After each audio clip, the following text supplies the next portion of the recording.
Ububiligi bukomeje kuzambya ibintu mu karere k'ibiyaga bigari aho buri gukoresha ibigo bya Nato mu kurushaho kuzambya ibintu mu karere. Nkuko mubizi Ububiligi ngira ngo murabizi neza ko bwakolonije igihugu cy'u Rwanda, Burundi ndetse na Repubulika Iharanira Demokarasi ya Kongo. Nyuma yaho bwakomeje kugenda buhungabanya umutekano w'u Rwanda ndetse n'ibindi bihugu, aho bwakomeje kugenda bushaka guhoza ukuboko muri aka karere. Ubu noneho amakuru atugeraho nuko buri gukoresha Nato byifashe bitewe reka mbagezeho iyi nkuru yose uko yakabaye. Ububiligi burimo gukoresha ibikoresho bya Nato mu kuzambya ibintu mu ntambara yo murasirazuba bwa Kongo, mu gihe imirwano ikomeje kwiyongera hagati y'ingabo za FARDC n'inyeshyamba za M23, aho buvugwaho ko bwongereye inkunga ya gisirikare buha Repubulika ya Demokarasi ya Kongo mu rwego rwo kubuza inyeshyamba gutera imbere. Kuri iyi nshuro rero Ububiligi buri gukoresha ibikoresho by'umuryango wa Nato mu bikorwa byabwo muri Repubulika ya Demokarasi ya Kongo, nk'uko inkuru yashyizwe ahagaragara na The Great Lakes Eye ibivuga. Ku itariki ya 9 Ugushyingo, indege itwara imizigo y'ingabo zirwanira mu kirere Airbus A400M Atlas ifite nimero CT-04 yagaragaye igwa ku kibuga cy'indege mpuzamahanga cya Njili i Kinshasa. Indege yageze mu Bubiligi nyuma yo guhagarara ku kibuga cy'indege cya Zaragoza muri Espagne yapakira ibikoresho bya gisirikare. Ikibuga cy'indege cya Zaragoza kizwi cyane mu kwakira imyitozo ihuriweho ya Nato, kandi hari rumwe mu nganda zikomeye zikora amasasu mu Burayi rwa Instalaza SA.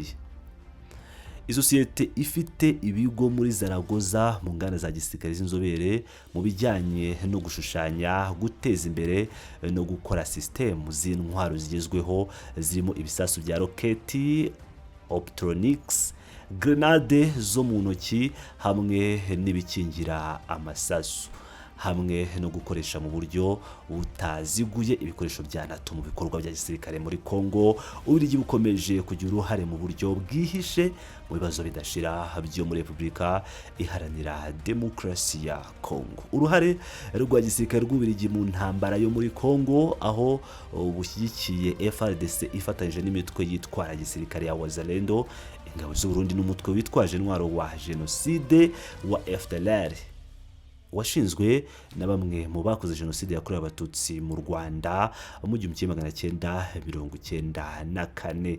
Mu kurwanya AFC M23 rwagaragaye cyane kuva izi nyeshyamba zubura intwaro muri 2021. Urwo ni uruhare rw'Ububiligi. Indege zitwara imizigo z'igisirikare cy'Ububiligi zikoresha inzira nyinshi nk'ikibuga mpuzamahanga cya Melchior Ndadaye mu Burundi, ikibuga cy'indege cya Kisangani, ikibuga cy'indege cya Kindu n'ikibuga cy'indege mpuzamahanga cya Njili i Kinshasa mu gutwara ingabo, intwaro n'amasasu.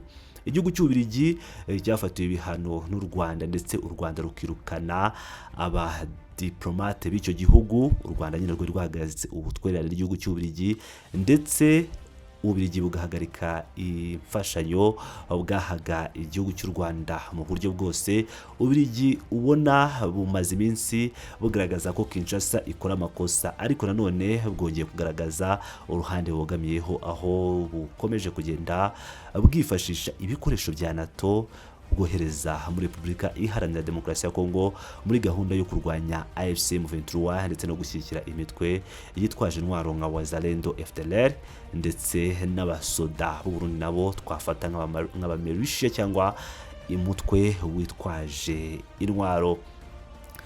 Ngira ngo murabizi ko mu minsi mike Minisitiri w'Ububanyi n'Amahanga w'igihugu cy'Ububiligi Maxime Prévost azaba ari mu gihugu cy'u Rwanda, ndetse akaba aherutse kuvugana na Qatar kugira ngo ifashe Ububiligi kuba umuhuza wo guhuza Ububiligi n'u Rwanda mu rwego rwo gukemura tension ihari hagati y'u Rwanda n'Ububiligi. Ariko uko bigaragara Ububiligi ntibuteze kwikosora ntabwo amaga bashobora kuyakaraba ngazashire cyangwa bazake kubera ko ni karande yabo, ngira ngo ibyo byo murabizi. Mu minsi yashize Maxime Prévost nanone yatangaje ko ubwo azabaje mu Rwanda bidakuraho ko ibiganiro bya diplomasi nubwo atari byo bizamuzana nabyo bishoboka kuko badashobora gusubiza inyuma icyazana ubuhuza hagati y'u Rwanda n'Ububiligi kugira ngo ibibazo bya diplomasi yahagaritswe cyangwa yafunzwe n'igihugu cy'u Rwanda bube bwasubiraho.